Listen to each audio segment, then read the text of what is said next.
Hello, everybody, and welcome back to the Free Skate. My name is Ryan. I would love for you to smash that like button right away and subscribe to the YouTube channel. Share with your friends.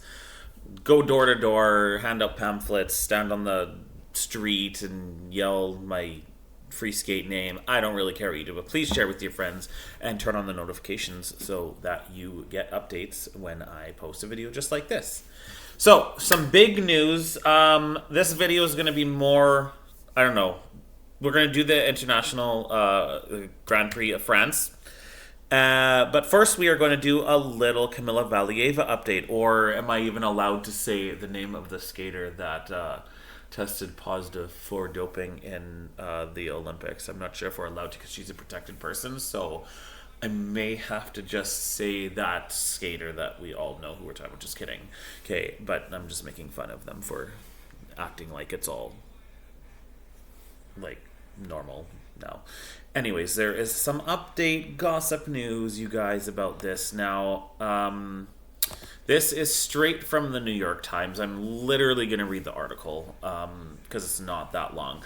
But so to recap, obviously we all know what happened at the Olympics. Russia's Kamila Valieva tested positive for a banned substance. Shocking. I mean, I think we all knew at some point it was coming that Russians were going to test positive again. And this is after the biggest scandal in Olympic history. The Russian Olympic team was under investigation for statewide doping and all that stuff. So, I mean, are we surprised? No. Are we surprised? Yes, because it's still going on. Like, I can't even anymore. Like, how do you even trust the sport anymore? And what does Russia do going forward? What does international sport do going forward regarding Russia? Like, as far as I'm concerned, if you're letting them back in and compete, like even just the athletes at this point, it's happened so much, you are losing your credibility as a sports organization as well. Never mind Russia. Russia's lost all credibility. I don't think anyone actually takes them seriously anymore. But now the governing bodies of sport really got to show like some serious strength here. So, this is directly from the New York Times. In a stunning show of mistrust for the way that Russian officials are handling the doping case of Kamila Valieva, the figure skating star from the Beijing Games, the World Anti-Doping Agency has arrested the case from them and filed an appeal directly to the highest court in sports. That court is the Court of Arbitration for Sport, which is based in Switzerland. Now has the case and will determine how or if Valieva should be punished for testing positive for a banned heart drug weeks before the 2022 Olympics. Oh, I'm sure they're still trying to hone their story about how she had her grandpa's medicine thousands of miles away and was able to skate the very next day, even though she wouldn't have had time to travel. Anyways, I'll get into that again. After rocketing to the top of her sport in just a few months, Valieva, then 15 years old, had come to Beijing as a clear favorite to win the individual gold medal in women's singles. Amid the chaos of her positive test, she finished fourth, though she led the Russians to the gold medal in the team competition. The Russian anti-doping agency called RUSADA has been dealing with Valieva's doping case since February, but no decision has been made. Again, are we surprised that no decision has been made in her case? Did anyone actually expect the Russian anti-doping agency to come forward with anything truthful? Like, honestly, I think we all knew this was coming. I think it would have been more of a shock if they would have handled it properly than not handled it properly. No information has been made to the public about the case's progress, so that right there, I mean, you've had it since February. Like, what month are we in? We're in November, and you still haven't figured it out? Like, you must be crafting ways to, like, get out of it or something. I don't even know at this point. Olympic medals were at stake. The team medals were never awarded at the award ceremony and was postponed indefinitely after Valieva's failed test was made public. The United States finished second in the team event. Japan was third, but none of the athletes in the competition got accompanying Olympic moments on the medal podium. In the Court of Arbitration for Sport decided, if the Court of Arbitration for Sport decided to strip Russia of its team gold medal, the United States would be awarded the gold medal. Witold Banka, president of the World Anti-Doping Agency, has warned the Russians on Twitter. I don't even know if the Russians get English normal Twitter. Honestly, they probably have some weird site that they go or it's filtered. Like, honestly, I hope they warn them in other places than just Twitter. Um, they were warned on Twitter last week to finish Valieva's case, but to no avail. Again, are we surprised? Not really. On Tuesday, he followed through with his threat to force the case to move along in the system. Despite putting Rosada under formal notice to resolve the Kamila Valieva case promptly, no progress was made. Banca said on Tuesday on Twitter.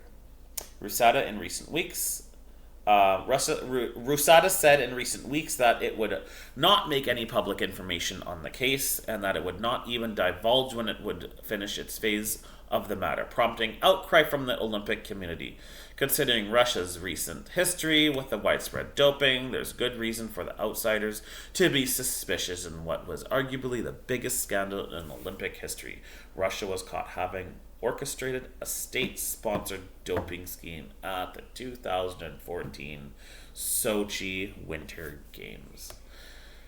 After reading this, to anyone who might happen to be new to this case, like, are we really surprised right now? It's an absolute joke. It's a Gong Show joke, and there's very little credibility left in these sporting agencies. Like, it's pathetic. In the first step of Valieva's anti-doping case, Rusada had been charged with investigating why she had tested positive before deciding she was at fault and would serve a doping ban. At the Beijing Olympics, an IOC official told reporters that Valieva's positive test might have come from contamination with heart medicine that her grandfather was taking. Grandpapa, that's naughty on you. Shouldn't have had that around. Poor Kamila Valieva while she was visiting you. It's unclear whether that defense is being used in the case now. I honestly hope it is, because that would be actually hilarious if they were actually trying to pass that along. I feel like that's just as stupid as people that, like, credible people, specifically pilots and other aviation people, report UFOs, and then the government says, no, they're confusing them with stars. Like, they don't know the frickin' difference. Like, come on. It's just so stupid.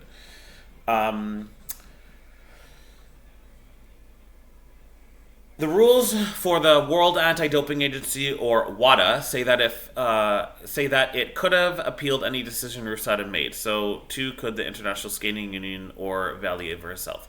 The decision on Tuesday to appeal to a higher court just hurried the process along, to the cheers of many in the anti-doping movement. Travis Tygart, the chief executive of the United States Anti-Doping Agency, said in a text message on Tuesday that WADA's move was an indication that the public can't trust the Russians to handle the case fairly. Again, are we surprised? Do we trust Russia to handle literally anything fairly? Like, anything? We're going to go with a no on that one. Finally, some progress is made, he said. Tygart added, it's a fairly straightforward case, but at this rate, we can only hope that the athletes waiting for the medals finally get their ceremony at the Paris Games, if they choose to do so. WADA's bold move does not mean that the conclusion in the case will come quickly. Cases that reach the Court of Arbitration for Sport can linger there for months before a ruling, but once a ruling is made, the ruling is considered final. Valieva is a minor who was already hailed as one of the most talented skaters in history, could face no ban and only receive a public warning, or she could be barred from the sport for several years. In my opinion, I'm not even sure if I don't necessarily think Valieva should be banned if found guilty.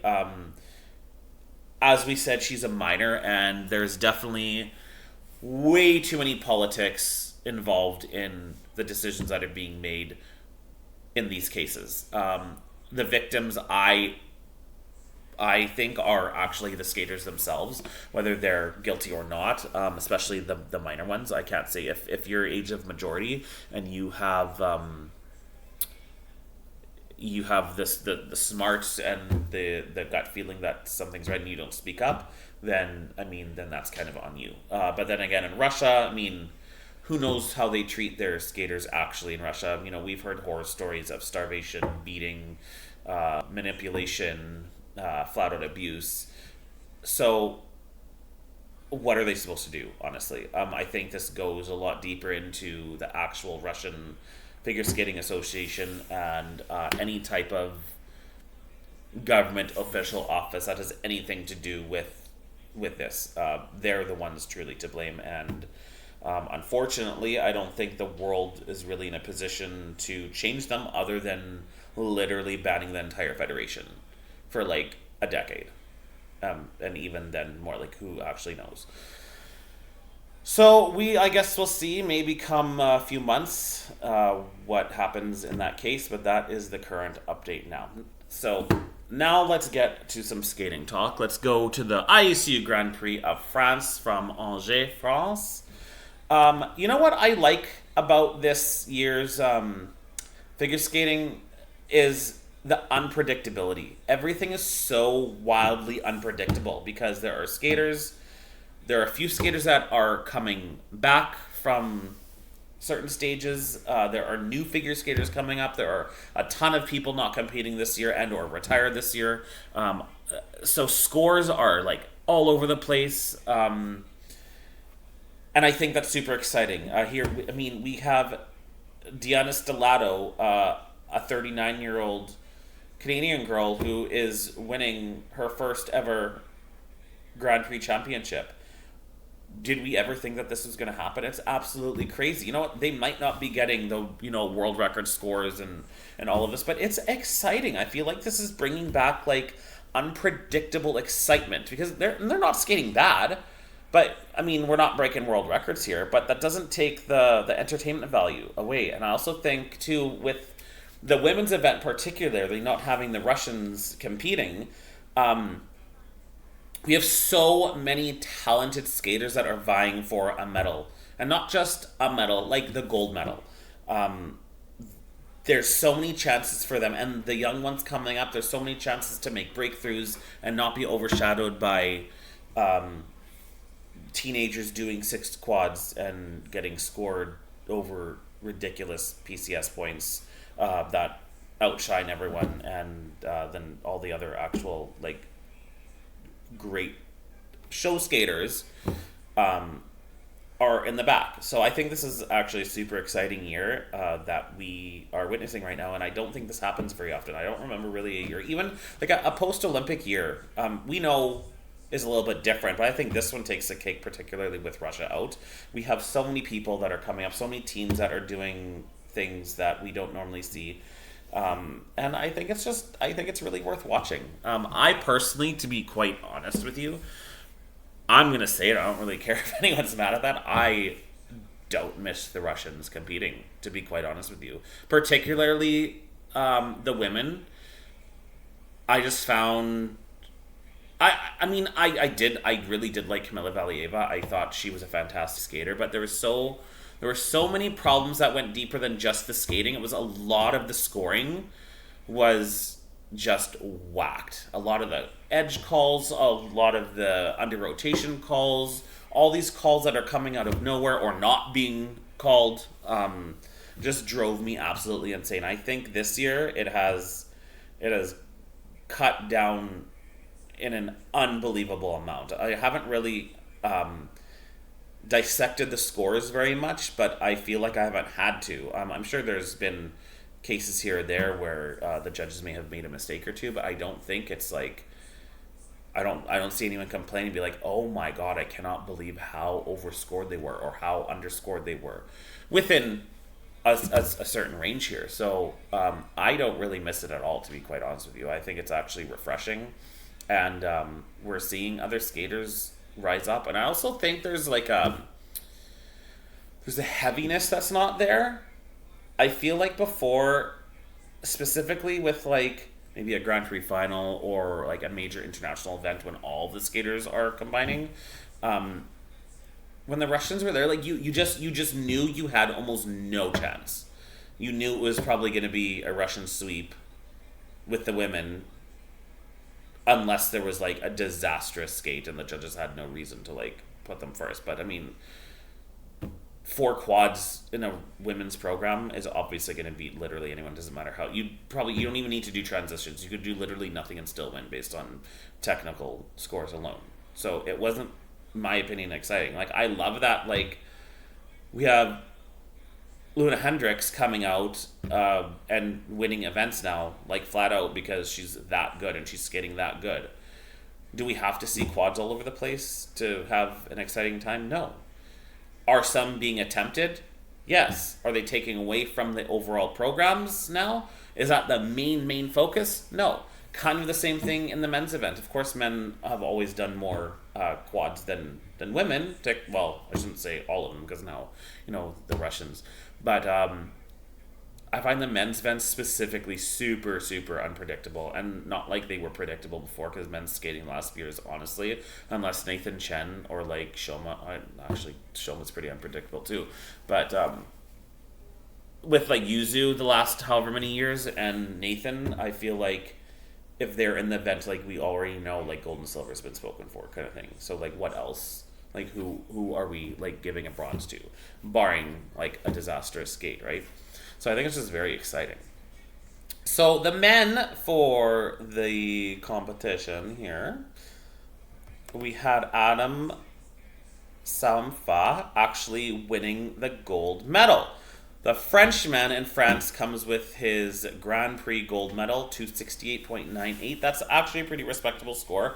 Adam is a showman. He definitely takes his performance seriously. He exudes his energy to the crowd. He's super fun to watch. He's all over the place technically, in my opinion. I think he's his free skate anyway, I found very tentative. I feel like he was just off a step a little bit here and there, but he gets so excited with performing that kind of outweighs the technical errors, and he actually ended up with a really good score. Almost toughing 270 is actually pretty good. And then second and third place, Sota Yamamoto and Kazuki Tomono for Japan, silver and bronze at 257 and 248 are respectable scores too. Again, not having the men breaking 300 every 2 seconds really gives all the men a chance to be winning medals here, especially if you skate clean. And that's the name of the game in men's skating now, is skate clean. Honestly, if you skate clean and you have like 1 or 2 quads, you have a really good chance of winning an event. And I don't necessarily think that's bad. I really like, again, I said in the Skate Canada video, we have Lucas Britschke of Switzerland. He didn't have his best skates, that he finished in 7th place, I think it was. Pardon me. Guns out. Sun's not in the arena, but his guns were for that short program. Like, hi. I really like his skating. I really, really, really do. I think he's got an aura about him. He's got an image. And specifically the short program music, not everyone can skate to that and pull it off. He really pulled it off. Not everyone can be that like rocker and sell it like a rocker. There's only a specific amount of skaters that have good skating skills that can do that, and he's actually one of them. So I still say watch for him to rise up the rankings. I think he's got that nice balance between like hard edge and like classical, and I think when he combines them, he's gonna be a total stud on the ice.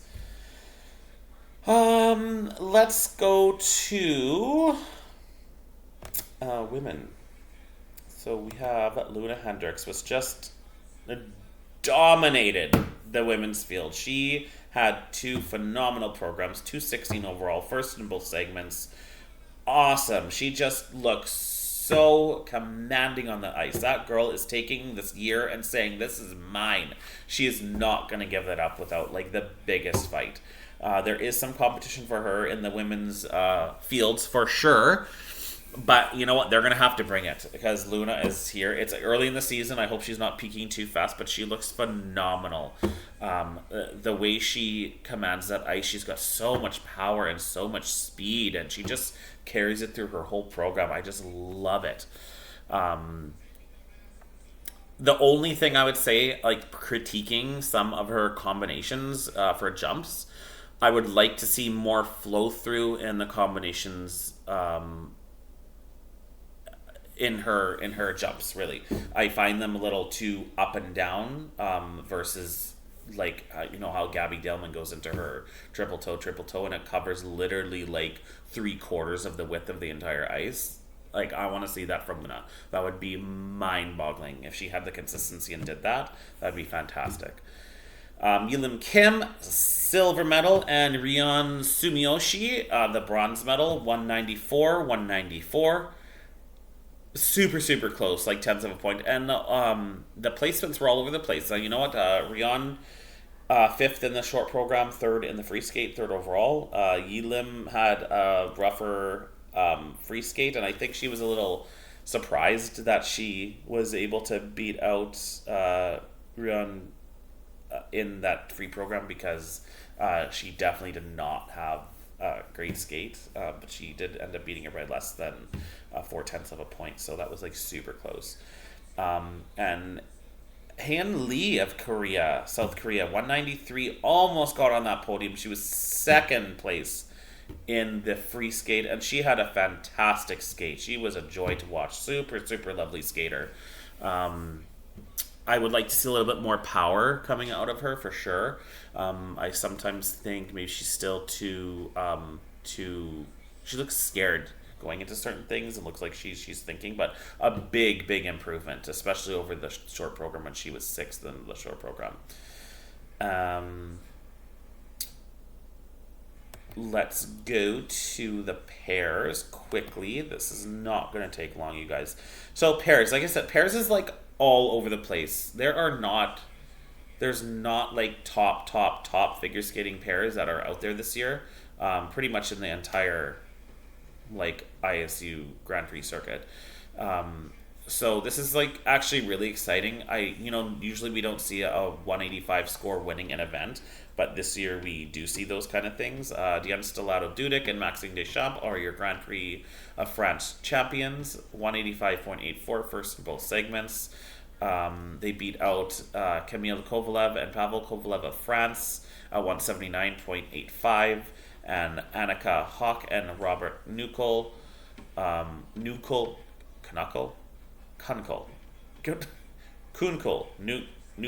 Sorry, I have no idea how to pronounce that name, actually. If somebody could actually help me pronounce that name, that would be fantastic, because I've heard it pronounced like 18 different ways, so... Or if I offended anyone German, I did not mean to. I literally just don't know how to actually pronounce that name. Sometimes the K is silent, sometimes N is silent, sometimes they run together. I'm not even sure, but...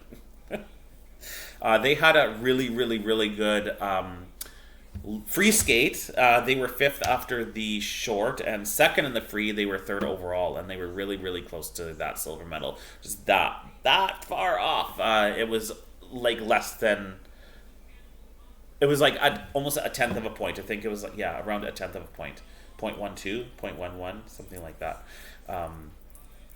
So that brought some excitement. And I feel like in the Paris events before, especially with the Russians around, it was always, it was like a 1, 2, 3 kind of thing. If there's 3 Russian pairs, they were probably finishing 1, 2, 3.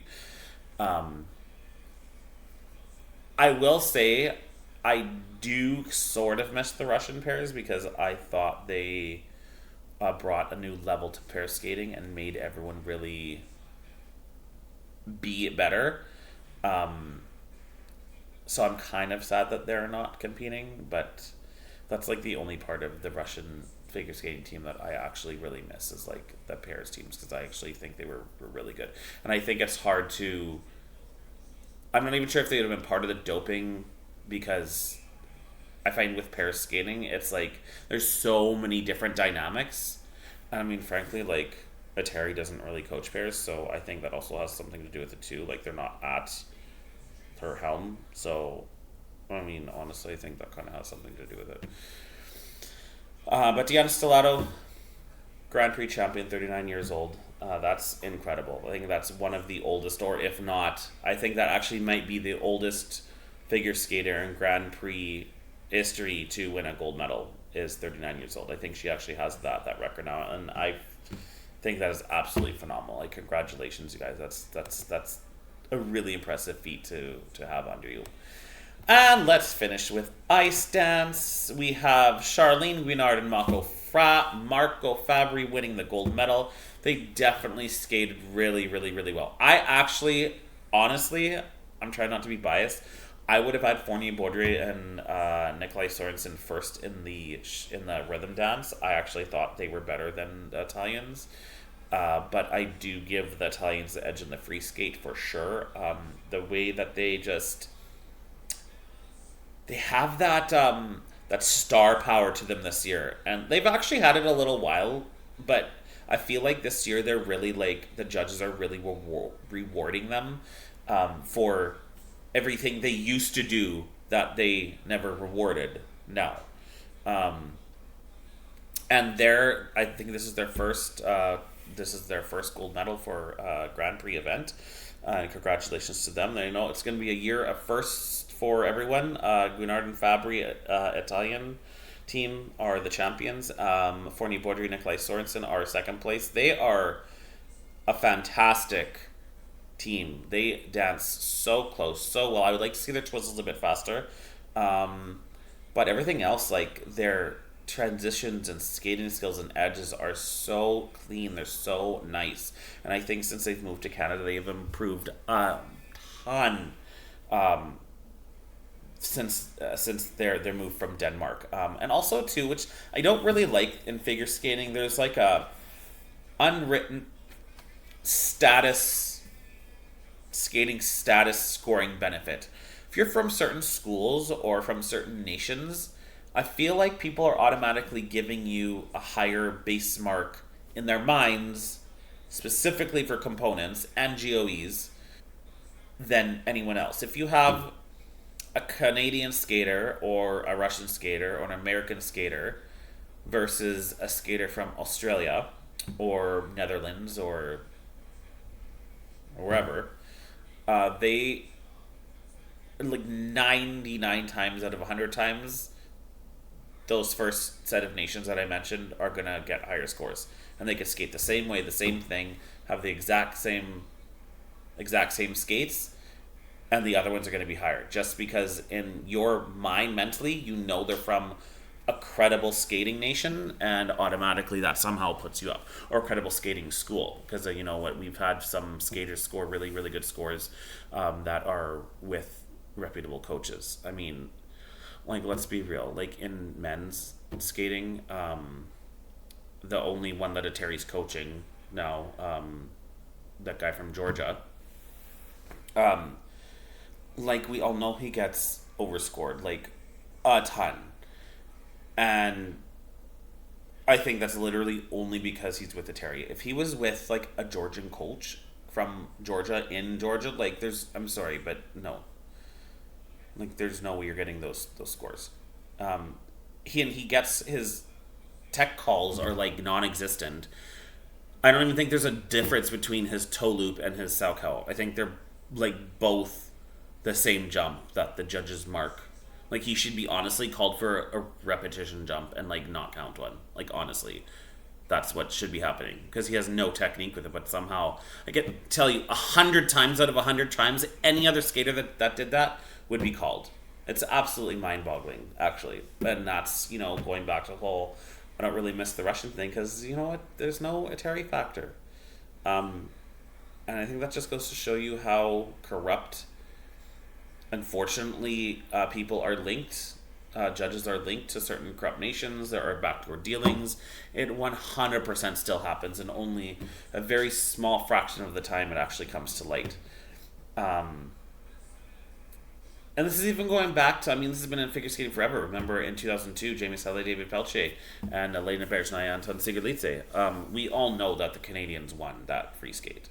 Like, it wasn't even close, especially back then in the 6.0 era, where you had literal mistakes by the Russians that, between those two programs, that 100% would have made a difference in the scoring. And somehow the Canadians still ended up losing. And then it comes out that the French judge and all of that stuff was backdoor dealings. It's like in soccer, the World Cup. Like, we all know Qatar won the World Cup bid because of backdoor dealing. He's like 100%. FIFA would never, ever, ever, ever allow a nation to switch the World Cup like half a year and have a host nation with like an abysmal human rights record for like women and LGBTQ like people. Why would you bring the world's biggest game into a country that has all that? And then how they built all their stadiums and how so many workers died because they were forced to build these stadiums in like 80-degree heat, and like it's just so stupid. And like, how many times was that brought to light in the news? Like, not very many. If you actually look and dig deep into it, you can find a whole ton of things that make you question, like, why would you allow that nation to host? And that's, going back to Russia holding the World Cup, Russia holding the Olympics. We all know there's money involved. This is what talks. Doesn't matter what governing body you represent, if there's enough of this, or there's enough pull for you in other areas, you can get your way, those deals are going to be done. And that's how mega corporations work. That's how billionaires work. That's why they're rich. And that's why we're down here. And it's super unfortunate because, you know what? It'd be nice to just have somebody to trust that was up here that was having your best interests. And it's very unfortunate that, again, figure skating is being put in the forefront of all that negative publicity because, we have such a beautiful sport, and I don't think a lot of people take it seriously anymore. Even figure skating fans who used to watch figure skating all the time, they tell me lots. I ask, why don't you watch it anymore? A lot of it is because, well, partially they don't understand the scoring system, and B, it's not prevalent anymore. They know that certain people are already picked to win. Like, that's not fun. Gymnastics, same thing. Like, it's just really sad. So anyways, I am done with my video for today, you guys. Like I said, smash that like button, subscribe to me, share it, and we will see you for the next video, which will be for, what's our next event coming up? I guess it would be the new one, MK Cup in Sheffield, England. And that is coming up this weekend. So enjoy the skating, and we will talk to you guys soon. Peace out.